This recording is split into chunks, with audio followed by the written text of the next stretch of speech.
Goed. Kijk hier nou. Al die Beretta liefhebbers. Weet jy van hulle, dit is die Malik. Ja, Was definitief ordentlik gedoen, maar hy is 'n replika, hy identies aan 'n Beretta. Alles. Selfe safety, selfe sneller.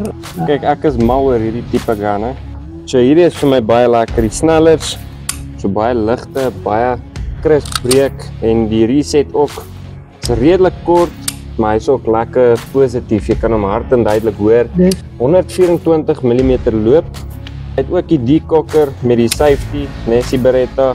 R12.000. Al verskil is die staande ry in plaas van Beretta. Dis hy. 17 rondes. 17 ronde. Dis hy, nou gaan ons gou hierdie Deraya Malik toets.